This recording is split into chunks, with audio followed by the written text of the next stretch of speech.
It's a Minimalist Monday edition of Optimal Finance Daily, episode 1109, Simplifying Your Life Requires Balancing Time and Money, by Starks of SimpleMoneyPro.com. And I'm Dan, I'm your host. A happy Monday to you. Hope your week is off to a good start. And this is, of course, where I read to you each and every day from some of the best personal finance blogs anywhere. And have you heard our other podcasts yet? Because we've got 4 others, just like this one, where we read great content to you from authors that we get approval from. Optimal Living Daily covers minimalism, personal development, and productivity. So if you like this show, you're definitely going to like that one too. Just search for Optimal Living Daily wherever you're hearing this show to find it, along with the other shows. But for now, let's get right to today's post as we optimize your life.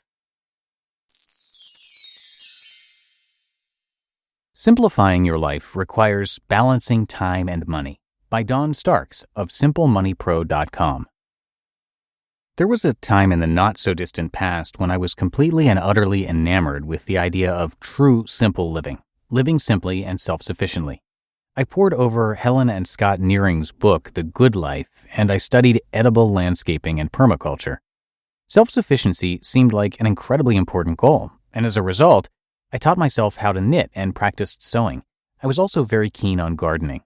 Many gardening books later, I had a good little garden going. Then I pursued my interest in medicinal herbs all the way through a certificate program in herbal medicine. It was fascinating, challenging, and the polar opposite of my day job as a financial planner. During this phase, I envisioned the day when we would have transformed our lives from suburbanites to homesteaders.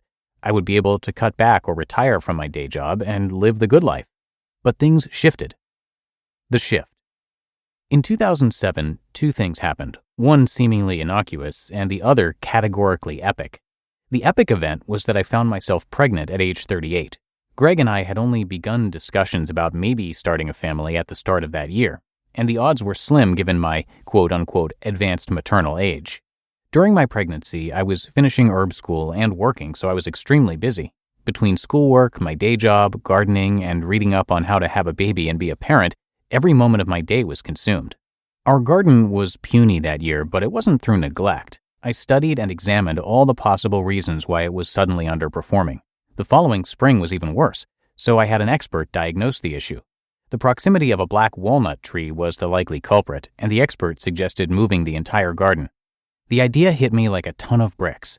I was very pregnant by that spring, and I was not prepared to take on the back-breaking work of starting a garden over from scratch. The only other location for the garden that made any sense didn't receive enough sunshine. It was discouraging. At the same time, I was consumed with impending motherhood, so I let the garden slide. I decided tailgate market produce would be fine for now, and I'd return to gardening in due time. Learning hard truths. During the transitional years, when I transformed from being a wannabe homesteader to a working homeschooling mother, I learned some hard truths about myself and about life. One truth was that while I enjoyed gardening and herbal medicine, it didn't mean I was adept at them or that I found them easy to do. Despite all my studying and serious efforts, I just wasn't that good at gardening and herbal medicine. I enjoyed it all immensely, but it was a struggle from start to finish. But there were things I was good at and still am. Working as a financial planner, teaching, homeschooling, and being a kick-ass mom. It's a difficult decision to let go of cherished occupations or avocations, especially when you have created an entire persona around them. Self-reflection is important, and sometimes that internal dialogue points us to some hard truths. Simplicity for me today. That long prelude provides some framework for where I find myself today. When you enter discussions about minimalism and simplicity with bloggers, writers, and simplicity groups, you learn that everyone's definition of minimalism and simplicity is different. It took me a while to understand that. Initially, my attraction to the ideals of the simple life led me down a path that seemed straight and narrow. Pare down your belongings, enjoy simple pleasures, and be self-sufficient. Now I realize that the first 2, paring down and enjoying simple pleasures, were in my wheelhouse. Pursuing self-sufficiency was not. I could double down and get back to gardening and self-sufficiency, but what would I have to sacrifice, since there are, after all, only 24 hours in a day? And that is the moral of the story. Time is money, and money is time. I was trying to use more time to achieve the simple life I craved. While the work towards self-sufficiency was rewarding, it was also time-consuming and exhausting. I realized if I applied myself to growing my financial planning career instead, I could trade less time for more money. That money then gave me the freedom to buy time to pursue the other aspects of my life that I not only enjoyed, but at which I excelled, mothering and homeschooling.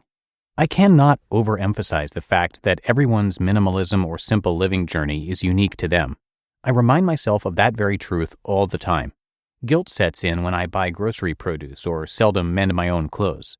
I pay someone to help keep our house clean so that I have extra hours in the month to write and be with my daughter. For me, simple living is spending as much time as possible with my husband Greg and daughter Rowan. That gift of time allows us to have great travel experiences, meaningful homeschooling with Rowan, the ability to enjoy the simple pleasures life has to offer, and the pursuit of moderation as a consumer. That means I spend some money to buy time. Time is money. Money is time. If you are interested in having a simpler life, it is critical to strike the balance between time and money that is right for you and your family. Don't be afraid to embrace what works for you. It may not be your original vision of the simple life, but what matters is living a life simply in a way that is satisfying to you.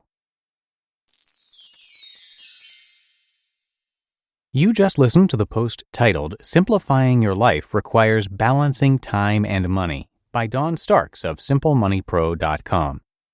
And that's a wrap for another Monday show, Minimalist Monday, here on Optimal Finance Daily. Hope your week is off to a great start, and I will, of course, be back with you tomorrow, and that's where your optimal life awaits.